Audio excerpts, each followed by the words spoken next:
Hello, everybody. This is the 32nd call of the Amazon Investor Coalition, and the first time we're having a repeat presenter, Peter Houlihan of XPRIZE Rainforest, formerly known as Rainforest XPRIZE.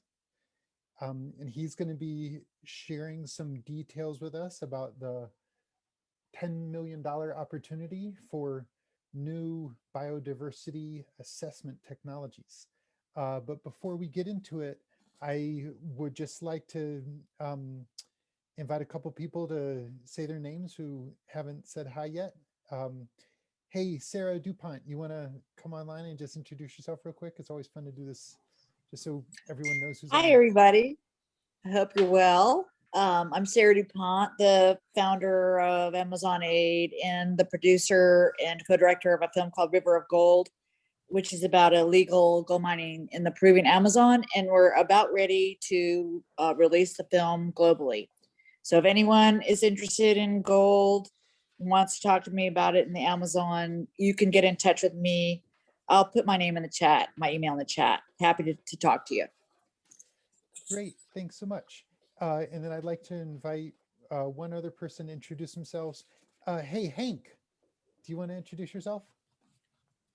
Sure, yeah. Hi, I'm Hank. I'm based in DC area, and I'm a Nexus member and been working with BGA, focusing on Asia, but also in the past, I have been working with some family offices and foundations on biodiversity and social and impact investment. So very happy to be here to learn more about the exciting work. Thank you, John. Thanks so much for joining us. Hank was involved in the development of Nexus China, and we are talking about the Amazon Investor Coalition between China and Brazil, because China is Brazil's largest trade partner and obviously has a big influence on the future of Brazilian markets when it comes to the Amazon. So, hey, Peter, introduce yourself. Tell us a little bit about yourself. You have a presentation prepared for us, is that right? That's correct. And thanks again for the opportunity, Jonah. I think when I first spoke, it was before Amazon Investor Coalition was formally launched at UN 75. I had just joined XPRIZE. And so now it's a great opportunity to share more of where we're at and discuss opportunities for collaboration throughout. So this forum has been phenomenal to discuss a variety of aspects of this and other work as well, and how we can collaborate in very interdisciplinary ways moving forward. But my name is Peter Houlihan. I started with XPRIZE Rainforest, formerly, as Jonah mentioned, Rainforest XPRIZE, a little branding redo, last spring. So after the pandemic, everything that I had been doing previously in terms of contracting, consulting, a lot of different work, coordinating logistics for scientific expeditions in tropical rainforests, convening local experts and scientists to get into different tropical rainforests to collect data that can be used to inform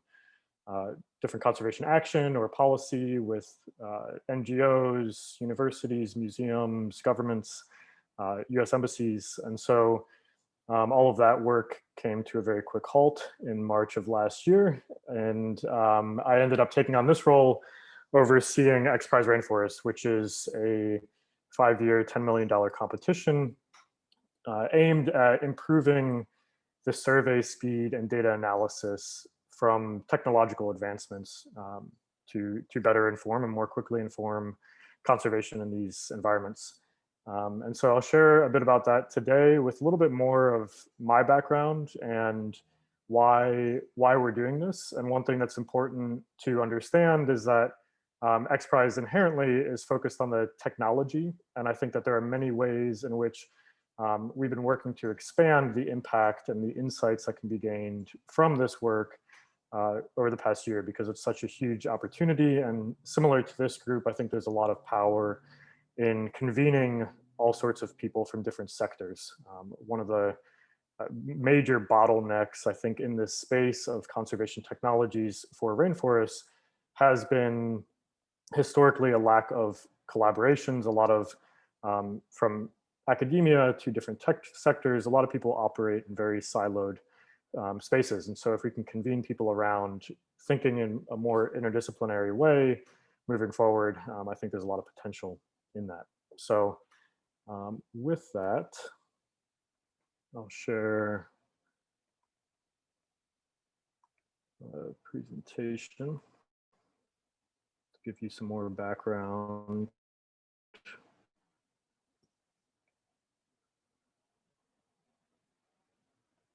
All good? Looks good. All right, so great.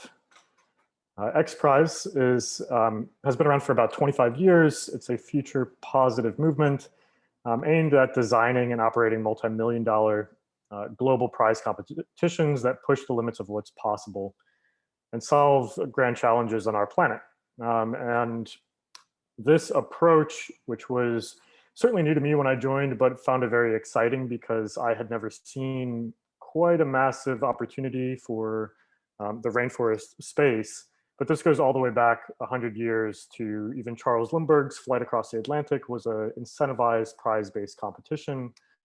And XPRIZE's first competition, and sorry, XPRIZE, really drove the privatized field of space flight forward. The winning technology from that competition was bought by Richard Branson, became Virgin Galactic, and companies like SpaceX in many senses were born out of such an era. And on that note, just a week ago, XPRIZE launched the biggest prize competition in history. Just not only just XPRIZE, but in general, a $100 million carbon removal XPRIZE. And this is certainly something that as this continues to develop, I think will be of interest to many people here, aimed at technologies that can remove massive amounts of carbon from the atmosphere. So certainly something that we could talk about another time, also with the subject matter expert on that program, but we're excited about that potential as well.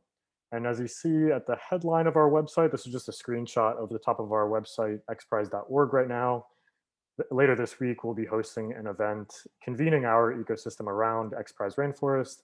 A number of people in this Amazon Investor Coalition are speaking in different parts of that. So if you go to xprize.org, you'll see that banner, you can click on it. We have 2 very full days of phenomenal speakers.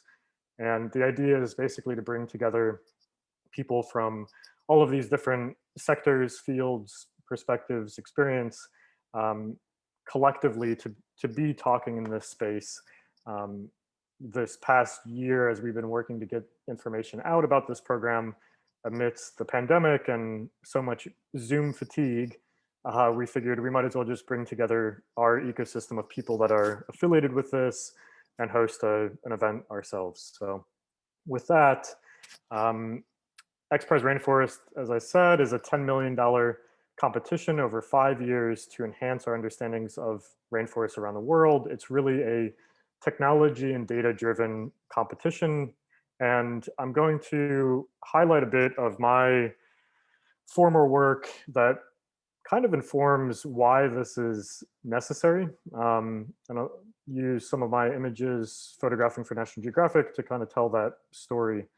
So as we are all aware on this call, tropical rainforests cover only a small percentage of the Earth's surface, less and less every day, and yet are home to massive amounts of biodiversity, endemic species all over the world, and also provide endless ecosystem services to indigenous peoples and local communities and humanity as a whole globally. And certainly, I think that if anything, 2020 really showcased to the entire world how imperiled and fragile our environment is and the grand impacts of where we are at, these massive tipping points from all sorts of degradation, opening up of intact environments and exposing them in a variety of ways to also, in particular, unleashing pandemics.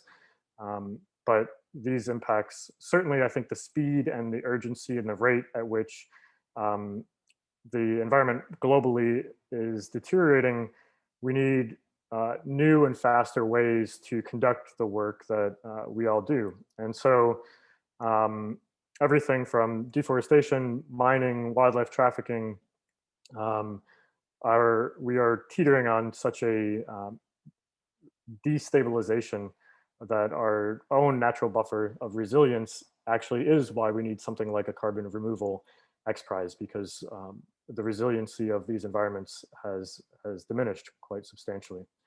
And so this, ironically, was a year ago in Western Tanzania, not wearing masks yet because of the pandemic, but because we were working with chimpanzees, but very soon we would realize this whole new world that we're living in. And to add to that, of course,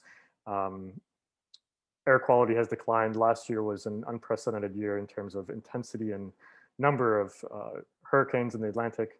And so ultimately it comes down to, in many senses, the speed at which we are able to respond. And the work that I've been doing in terms of facilitating logistics for a variety of expeditions over the years, while I think many people here can agree that the field component of this work is exciting, and many of us may be field people at heart, but it's very time and labor and cost intensive.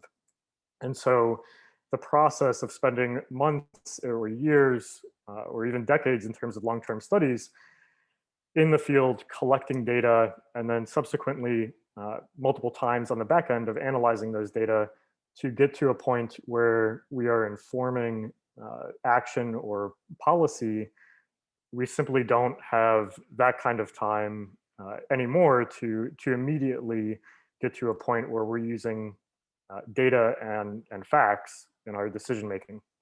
And so a lot of this work, while we will not be able to expedite all of it overnight, we could certainly hone in on ways in which the survey speed and data analysis are more immediate, so that we can gather insights about the health and the well-being of tropical forests in near real time.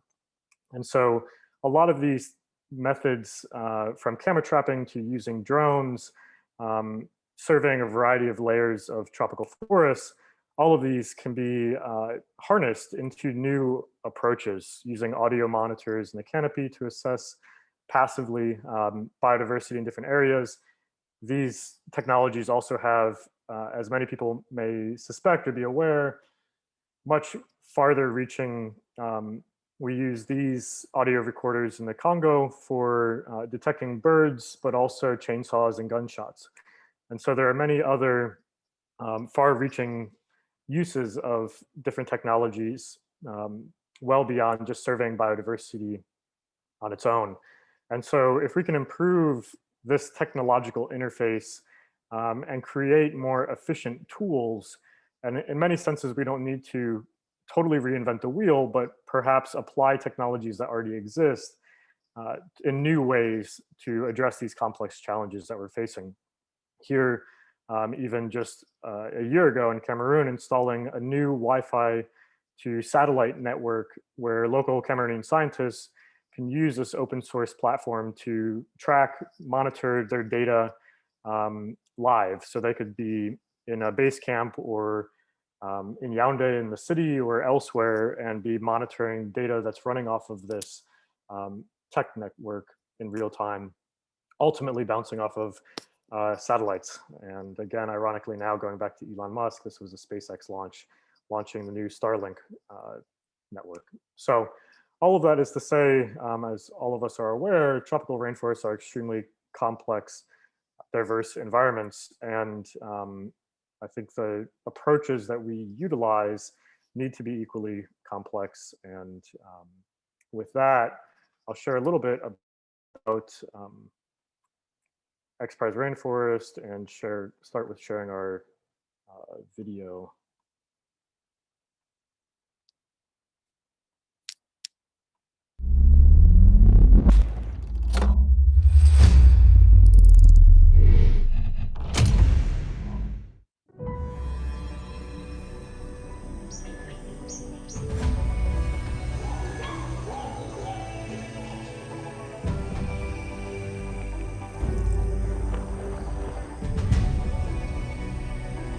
The rainforest, an area home to more species than anywhere else on Earth.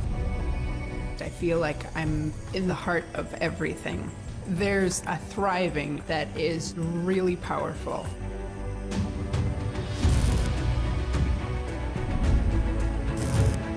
An area that cleans our air, purifies our water, and holds many of the important solutions to tomorrow's problems. This rainforest is instrumental to the survival of the entire human race.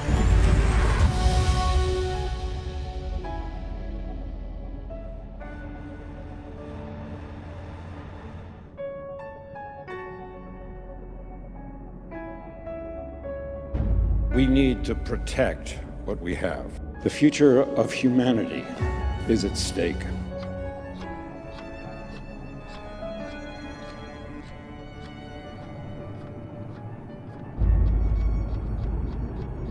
How can we monitor a large area of forests that would provide us with a view of the tropical forest functioning?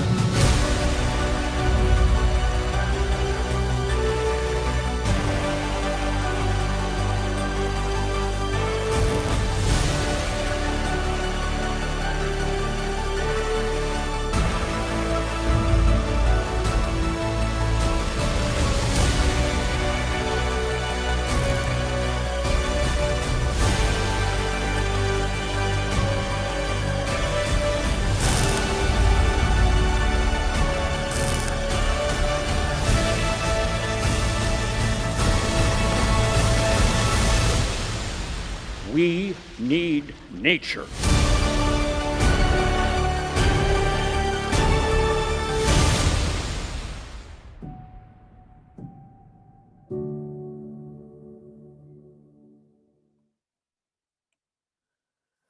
So that was a promo video that XPRIZE put together at the launch of the competition about a year and a half ago. And it's more or less still accurate. We've updated a number of things, including quite a bit of language, and also our rules and regulations for the competition. So ultimately, this technological approach, the idea is to really set an audacious but achievable goal in terms of what would be an amount of time and amount of area that would really push people to document biodiversity in a certain amount of, in here we set it at 24 hours, 100 hectares, and what kinds of insights could be gained from that. And so certainly there's no, I guess, expectation that teams will be able to comprehensively survey the entire biodiversity in that area in that amount of time, but can we push the needle forward in terms of the technology that can ultimately be used and scaled more broadly and widely beyond the scope of the competition? Our rules and regulations that were just updated last month are on our website, rainforest.xprize.org, and it outlines a lot of these new components, a lot of new language about the competition. We've worked with a number of people actually in this group on a variety of different aspects, and I'll get to that. But the idea is also, despite being a biodiversity-focused, technology-focused competition, first and foremost, the idea is also that teams will be evaluated on insights that they can gain from those data. And so we don't just want teams to develop species lists, but what is the meaning of those data and how can they actually transform approaches to conservation, policy, education. They can approach that in many different ways, and we'll work with teams to structure and guide these approaches. But ultimately, we want to know how teams are developing their technologies and solutions, what will ultimately be the broader impact of this for local, regional, and international communities. Teams can really come from anywhere, whether that's startup companies. We have had middle schools and high schools. We have teams that are indigenous communities and groups. We have a variety of conservation NGOs. So really the idea with this one that's been very interesting is that there isn't a self-sustaining industry of conservation technology in this space. There are people that work in this, but we've been, I think the thing that's been most exciting about this is the opportunity to really catalyze and mobilize that movement around this, and to do so in appropriate ways moving forward. There are a lot of benefits for teams in competing. Certainly they have access to verify their technologies and testing. I think it's a really great opportunity to convene an ecosystem of people with similar shared interests. For example, later this week with our event that we're hosting, and for our teams to have access to those individuals, organizations, companies, there are a lot of fundraising opportunities, which I'll mention in a little bit. There's media exposure. And then ultimately, I think that there are ways to also revolutionize the field in itself. I think we can all agree that historically the way conservation has been done needs to be changed in pretty much every facet. And so how can we steer that into new approaches for the future, especially the tech sector and how not are approached. And with that, we've, since the very beginning of this, and when I previously had spoken, we've established a great advisory board, as well as a judging panel that will ultimately be evaluating the technologies that teams deploy in the field. And this will be expanding when we hone in on where the technology testing will take place. Also, with a variety of people on this call and others, we've established an Indigenous Peoples and Local Communities Working Group to really guide and steer every stage and phase of this competition, to revise constantly different language and messaging, and to ensure that throughout this process, we're establishing opportunities, workshops for our teams, opportunities for all teams to become as interdisciplinary and collaborative and inclusive as possible, so that their approaches are co-designed and in a collaborative way. So if anybody's interested in joining these calls, we tend to have them about every other month, and that's kind of an ever-growing group. And we've really been grateful for collaborators from a variety of different organizations who have really been open and honest that we've worked with to, I think this program in itself, there's a huge opportunity behind it, and we have an ability to really shape and direct where this goes, and ultimately the impact of what this opportunity can provide on a much larger scale long-term. We've also established a funders roundtable, and a number of people on this call have also been participating in that. And this is basically an opportunity for philanthropies, donors, funders to, when we close registration a month from today, beyond that, we'll have an idea of who our teams are, what their approaches are, and we can work together to also provide additional opportunities for them to seek further funding to support and invest in their technologies, so that ultimately we hope that as many teams competing in this as possible come out with successful solutions that are useful to as many groups and organizations, communities as possible. Right now, we are closing our registration pretty soon in 1 month. And over the past year, we've really been developing and building this out. May 6th is when teams will be required to submit a qualifying submission that really articulates who their team is, what their experience and background are, what their approaches are, what does that team composition look like, how do they plan to be working with Indigenous people and local communities in their design process and execution and deployments. And then ultimately the testing will begin 2 years from now. So there's quite a bit of time before we get to that, but semifinals testing, we've expanded to take place in multiple locations around the world. And that's because of where our teams are coming from, which I'll show in a moment. But we'll be looking to host different testing opportunities in probably a minimum of 3 in Africa, Asia, and the Americas, to increase accessibility to these testing locations to our teams coming from around the world. And that will be for up to 25 semifinalist teams. Up to 10 teams will qualify for the finals that will take place in 1 location in 2024. So this is quite a long program. There are a lot of opportunities to continue expanding and building this out throughout the life of this prize and well beyond. It's also the first XPRIZE competition to integrate an impact stage into the timeline beyond awarding it the winners, and that's to ensure that technologies developed are also scaled and amplified beyond the competition itself and have real world impact. One additional aspect to note for teams competing is that those teams that make it to the field testing rounds will be splitting milestone prizes.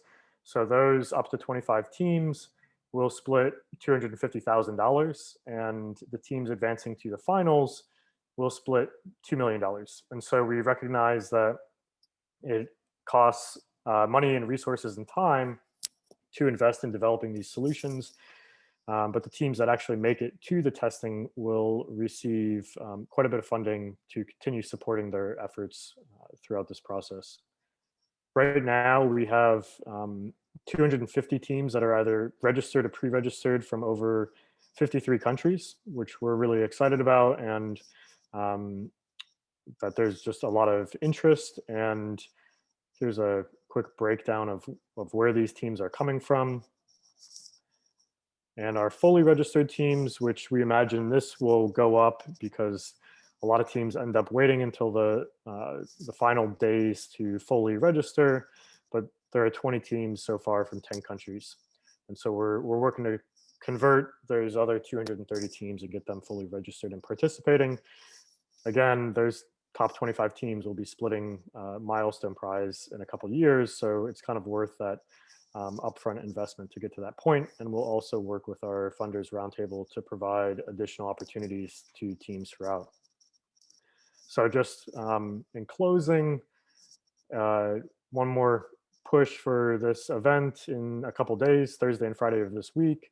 If you go to just xprize.org, you'll see the banner at the top for this. Also on our XPRIZE Rainforest page, rainforest.xprize.org. And we've got a great lineup of speakers. So again, here's our website. This is our general XPRIZE Rainforest email. You can also email me directly, just peter.houlihan@xprize.org. So with that, Great. sharing. Thanks so much. I'm going to go ahead and start off with 3 questions, and then I'll open it up to the group. So part of the analysis of an investor is figuring out what the profit opportunity is. And so to do that, you, like for space competitions, you look at the budgets. How much is NASA spending each year on sending people up to outer space? Then you figure out, if I carve out some segment of that for my company, this is my possible return on investment. So getting at the possible wealth creation opportunities from the Amazon. There's this 1996 paper that I found through the United Nations. I guess the UNEP program was a reference for them. It's called Valuing Biodiversity for Pharmaceutical Research. They try to group together different biodiversity indicators and then indicate how much that forest is worth or how much it could be worth. The numbers they came up with back in 1996 weren't that significant. It didn't inspire. There needs to be more. As part of the competition, have you guys looked into this? Is there updated research? Yes, I think that there's something we're working to navigate. Is there a lot of tricky aspects regarding data rights, ownership, and things like that, and appropriate approaches to that topic, especially depending on where testing takes place. And I think there's a great conversation to be had in shaping. I think when I came on board, there were a lot of concerns and hesitations, even many that I had myself, of this can vary. I think the initial aspects of some of this could come across as very exploitative in some pharmaceutical ways or other types of avenues. And so I think that there is a great way to talk about navigating those aspects. Pharmaceutical approaches and regulations within the competition we haven't specifically honed in on yet, but certainly I think in an economic sense, there is a lot that could be done in that avenue. But Okay. So this next question might be something that someone from the audience might be able to answer. You might have an answer, but it's linked to the pharmaceutical question. So I've read that 25% of pharmaceuticals on the market today originate from tropical forests. And so you could look at all those products and figure out, what the market size is. It's a $5 billion market or whatever. And then you could also look at how frequently new, tropical rainforest pharmaceutical breakthroughs are made. And so you could again make some calculations about market opportunity in order to figure out the potential income generation that could come from your new biodiversity assessment technology. What is the size of the market? That's the big question I'm getting at. Do you have an answer to that, or does someone else on the call have an answer to that they would like to come off mute to answer?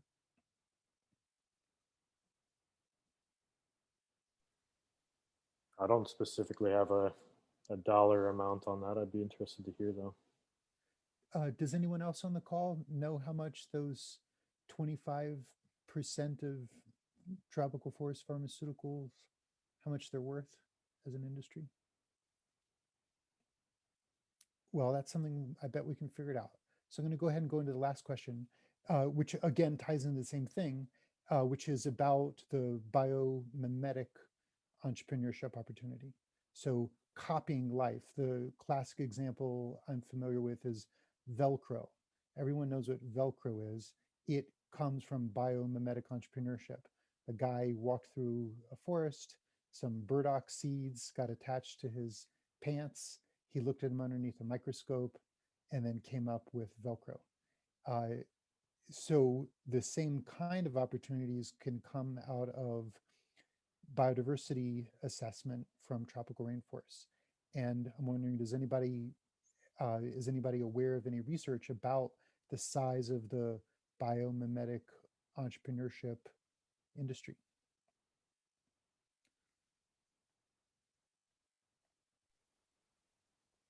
Size of the industry, I'm not sure. I think that one's an interesting one that constantly keeps expanding. That could certainly be something that teams develop.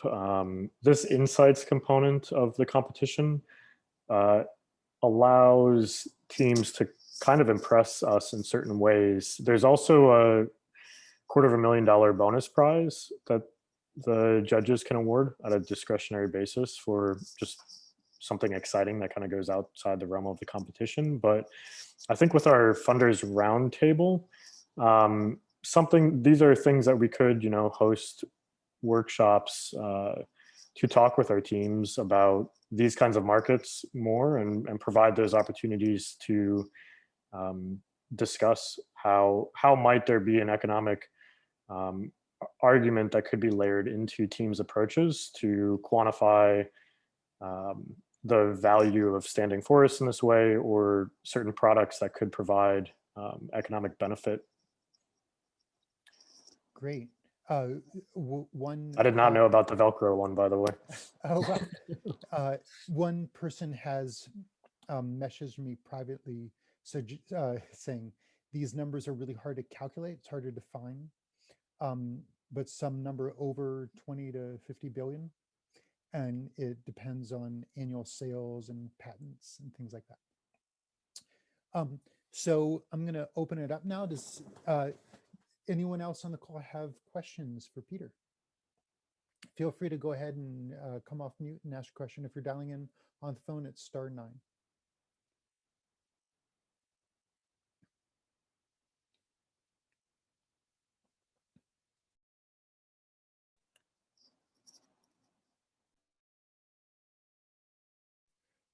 I've got a couple. I'm going to give it a couple more seconds, and if no one comes along, I do have other questions.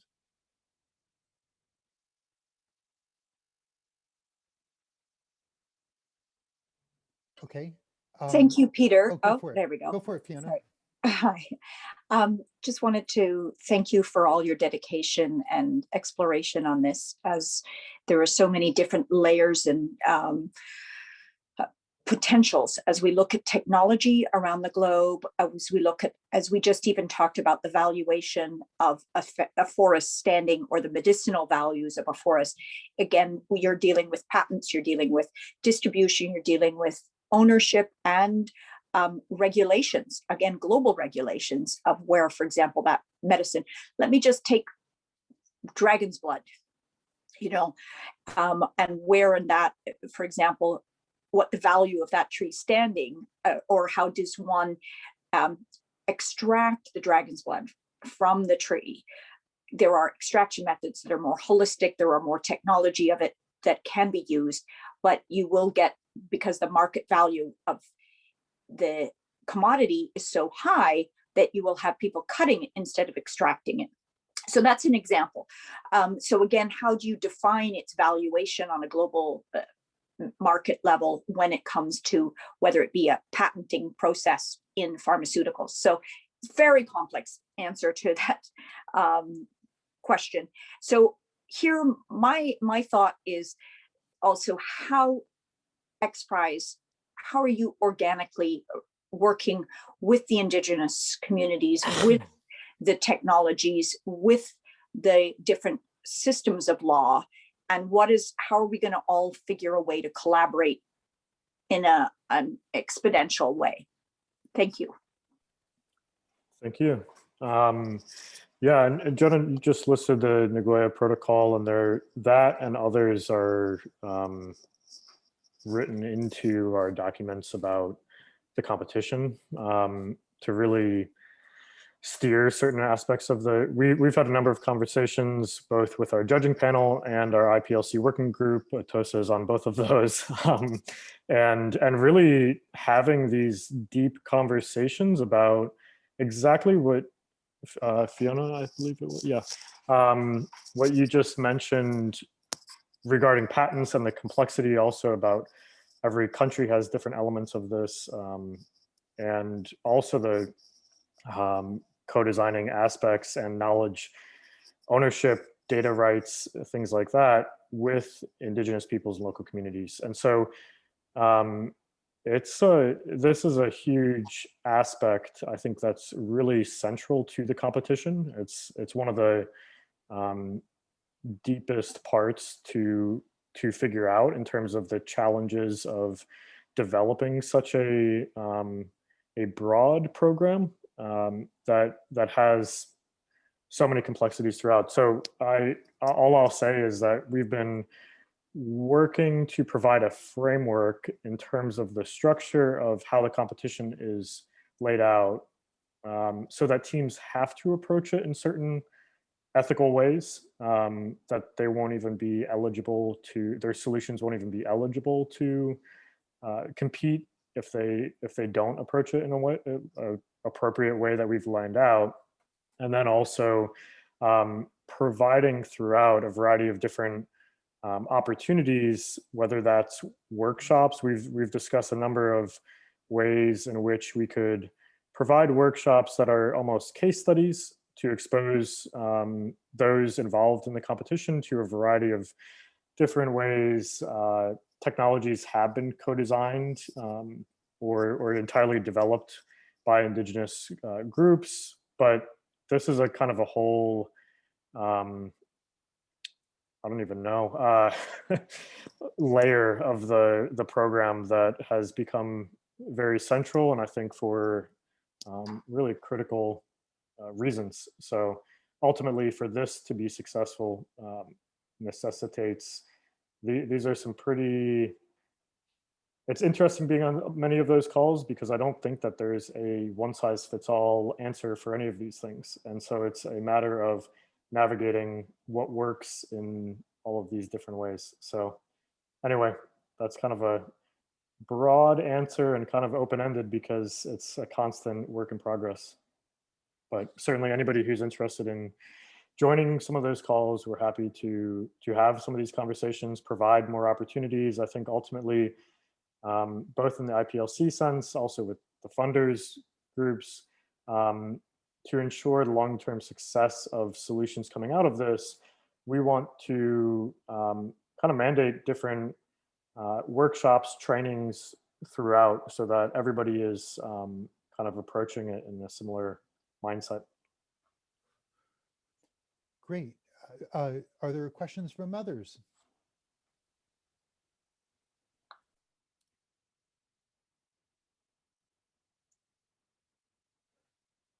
I've got an additional question. Tell us a little bit about the Elon Musk announcement and possible pathways that you see of that effort integrating with this one. Yeah, that evolved very rapidly. Maybe not even 1 month ago, Elon tweeted just from the hip that he would be donating $100 million to a prize-based competition focused on carbon removal. And behind the scenes, that was had been briefly mentioned with XPRIZE, and Elon has supported XPRIZE competitions as a sponsor in the past. And so that very quickly developed in terms of the past couple weeks, meant it was somewhat all hands on deck getting this up and running. I think it's an exciting one because certainly technologies that could more, I think a lot of people's responses were, Elon, just plant more trees and we'll be fine. But the reality is that the amount of human-induced carbon in the atmosphere is so monumental at this point that we kind of need additional help to pull some of that out. It's kind of beyond natural buffers of resiliency that many believe. And so I'm curious to see how this progresses. The actual rules and regulations or guidelines for that competition will be released on Earth Day. So I'm still not entirely sure of all of the details and specifics about it. But I think that I just had a call with Anusha, our CEO, just before this about connecting these types of climate-focused projects and environmental projects at XPRIZE together a bit more.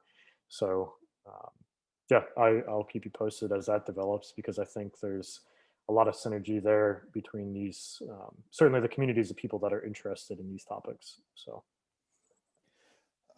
I'd like to propose a brainstorm to those on the call, and that's about the Nagoya Protocol and the intellectual property side of this. So the Nagoya Protocol basically requires profit sharing from wealth creation that comes from biodiversity research. So if you're a company and you discover something in a rainforest that has in a country that has ratified the Nagoya Protocol, then your company is required to share 1% of profits. I have no idea what the numbers are, with local communities, and there's certain criteria involved. In order to defend something like that, in order to interrogate in a court of law, there needs to be a lot of documentation. There's a lot of research that is going into the therapeutic impact of ayahuasca, its ability to help people overcome trauma and things like that. And if you source your ayahuasca originally from Brazil, then you're out of the Nagoya Protocol, but you have to deal with Brazil's Genetic Heritage Management Council. If you source it from some other country, because the vines, they transcend boundaries. Anyway, so here's the brainstorm opportunity. When we were building Nexus 10 years ago, a whole bunch of different law firms were interested in providing pro bono legal counsel for us, because we convene investors and philanthropists. They see it as a way that they might be able to pick up new business. There may be a lot of entrepreneurship that comes out of this challenge. Does anybody have ideas for law firms? Could we create a coalition of them to help navigate the intellectual property quagmire that comes from wealth creation from XPRIZE discoveries? Does anybody have any recommendations? Jonah, I have a guy, I know a lawyer who works with the Brazilian biodiversity, excuse me, sorry. A lawyer here in Brazil works the Brazilian biodiversity side with that, specifically with the cisgen. He's somebody that comes to mind, and there's somebody else in a friend he's a FDA lawyer in Miami, and he works with, he's done a lot of stuff on the regulatory side as well with cannabis and whatnot. So he's somebody else that I could put you in touch with. So those couple of people come to mind. Great. Hank, Thank you. go ahead and you've sent me a private message. If you can go ahead and mention it publicly, that'd be great. Yeah, and I think CNM is a great one because they do have a lot of on-the-ground lawyers who's always been very passionate for this type of initiative. So I know some folks here in Washington, D.C., as well as in Asia. So I'm more than happy to connect accordingly. Okay, great. And CNM stands for Cromwell and Mooring, LLP. Fiona, do you want to go ahead and mention the group you named?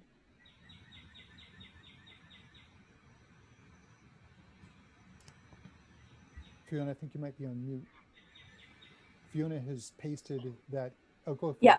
So ELAW is a group that works in environmental law policy around the globe. It's a nonprofit. I have had the honor of collaborating with some of the most powerful environmental lawyer teams. And I think that's a very deep aspect, is that it's the voices, you know, for example, whether it be in Panama or in Ecuador or in Colombia, many of the indigenous peoples have already become lawyers. They can speak for themselves. And I want to address that it should be a collaboration working with environmental lawyers that are living and thriving and protecting those forests. So that's the group. ELAW is one of the groups that I've had powerful relationships with. Great, we'll look that up. I've also heard of Client Earth. Go ahead, someone else. Jonah, hi, it's Atosa. Thank you, Peter, for this great presentation. Hi, everybody. I don't have a lot advice for law firms, but I just want to remind us about the mid 90s, the ayahuasca patent lawsuit that went into the U.S. courts. There was a guy who tried to patent ayahuasca, and there was he got a lot of pushback. Anyway, I actually can I'll look for a link to put in, but it affected U.S. international patent policy, and it went all the way to the Inter-American Commission on Human Rights, and COICA was very actively, and CL, attorneys from Center for International Environmental Law, or the people who, and I think there were a few other groups from Washington that also participated in the lawsuits. Anyways, just to mention that there's some precedent for this kind of thing specifically. Great. This seems like a potential significant collaboration between the Amazon Investor Coalition and XPRIZE. We can create like an intellectual property council and come up with some recommendations. And you know, publicly speaking, a lot of firms would like to, my guess is, provide pro bono legal support, not just for the protection of indigenous communities, but also for those who have technological discoveries. And a lot of the countries that have tropical rainforests don't have the the cleanest legal systems. So that's something that needs to be negotiated as well. Specifically in ayahuasca, which I know is not the topic of this conversation, but given this has like been something that has advanced in other circles, there are a couple of international institutions like MAPS and ICEERS who have actually created some patent, you know, some at least some policy declarations around the whole plant medicine protocols around patenting and intellectual property. MAPS is the Multidisciplinary Association for Psychedelic Studies, and ICEERS, I'll pull it up, International Council for something.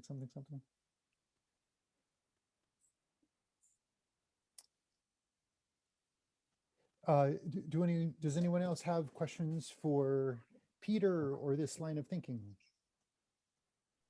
Yeah, Jonah, I just wanted to say along this line of thinking, not specifically related to ayahuasca, but one of the things that we're looking at is some of these other palms and other fruits.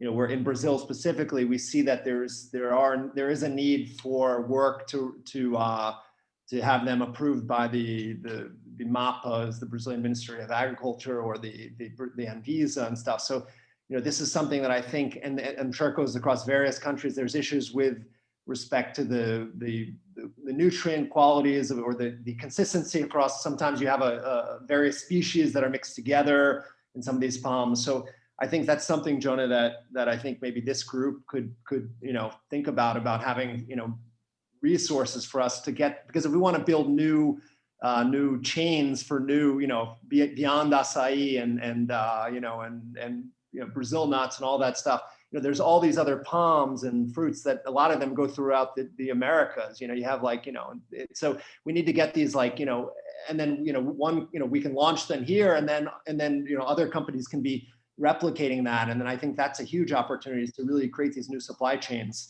throughout all these countries. So I think that's an initiative that certainly could be multi-country and maybe needs to be addressed at each country level, but also could have a kind of a common umbrella to work on that. So that's something that I'd be interested specifically in being involved in. That brings to mind another task. When it comes to pharmacological research in the United States and any kind of research, technology industry, the US government puts a whole bunch of money into the National Science Foundation, and then more money in helping to commercialize discoveries that get made with public money and bringing them into bringing them to market. I'm wondering, Peter, does the XPRIZE have an association with governments and government investment agencies and exploration of sort of the R&D that may come out of the discoveries that come through this process? Yes, and we're constantly looking for more collaborations in that area. One of them, I know Colleen was on this call for a little bit before she texted me saying she had to jump off, but GCF Task Force has been hugely supportive. They're actually a partner with XPRIZE Rainforest, and so all of their ministers, secretaries of environment, and all of the different subnational areas where they focus have been very helpful. And then that's on a prize level with XPRIZE Rainforest, and then XPRIZE as an organization has a number of different data connections and things like that. But I think that as we've just been discussing, the scope of the data and knowledge involved in this specific competition is very unique, and also vast. So, everything from whether it's genetic data to pharmaceuticals to drone imagery and things like that. I think that the ways in which data are collected and analyzed and all of that is very diverse. So I think we need quite a number of partnerships in all of these different areas. For those who don't know, GCF-TF stands for the Governor's Climate and Forest Task Force. It's a association of subnational governments created by Arnold Schwarzenegger 15 years ago. Great. Well, it sounds like we have a lot of work cut out for us, and an enthusiastic group of people to come together. Atosa, you have something else? Well, I know I've been, I think one of the greatest things about being in conversations with Peter and the XPRIZE team over the last few months for me has been, beyond just the biodiversity technology for identifying biodiversity, is just this idea of technology for conservation and technology for land use management and planning. And, we've actually been able to have some conversations and tap in this larger brain trust of techno-minded activists who are attracted to the XPRIZE and this competition, but are part of a community that's maybe useful to really inspire towards technologies beyond just the particular XPRIZE technology. So I'm just saying that, for us as NGOs and working with Indigenous peoples in the ground, for us to be really thinking about the kinds of technologies that are actively helping our partners protect forest, and finding that this community that XPRIZE is drawing on and attracting are also natural allies in that longer term agenda. So I just wanted to say that for me, it's been interesting as well. Great. And that points to a future need that we have, which is to showcase a bunch of these technologies. Some of them are represented on this call. Producers Market and Alan's work with blockchain and mangroves. Fiona. Sure, yes. I just think it's an amazing opportunity to all collaborate, and very much excited that there can be in-depth understanding how technology can be good, but it does need to be shared. And so even that, looking at data and sharing of data and sharing of solutions, and inspired. Thank you all. Great. We're reaching the top of the hour. Peter, do you have more to add before we conclude? Might just put a link to the event later this week in the chat if you haven't already. But I think, yeah, no, thank you all. And thank you. So many people in this group have been hugely supportive and collaborative. And I think that one of the exciting things about this is just the opportunity of what we can all accomplish, I think, in our respective organizations and companies, projects, whatever. But I think that feeding off of each other and brainstorming in this way, even the IP discussion, it'd be great to chat more, I think, and brainstorm on that front as well. So I think that all of these conversations have been mutually beneficial to continue moving different agendas forward. So just thanks, Jonah, for convening this group, and everybody who's come along for the ride on XPRIZE Rainforest. We appreciate it. Thanks so much for joining us. I am just going to read the name of ICEERS. It stands for the International Center for Ethnobotanical Education, Research and Service, ICEERS.org. I'll probably, when I cut this video, or we cut this video, I'll cut that part out and put it earlier in the sequence. If you could repost the invite. Okay, guys, that brings us to the top of the hour. This is water cooler time, where I stop the recording and we have unstructured conversation and people plug their campaigns and all that stuff. And Peter, if you're able to stay around, some people may want to follow up. Thanks so much, everybody, for joining us.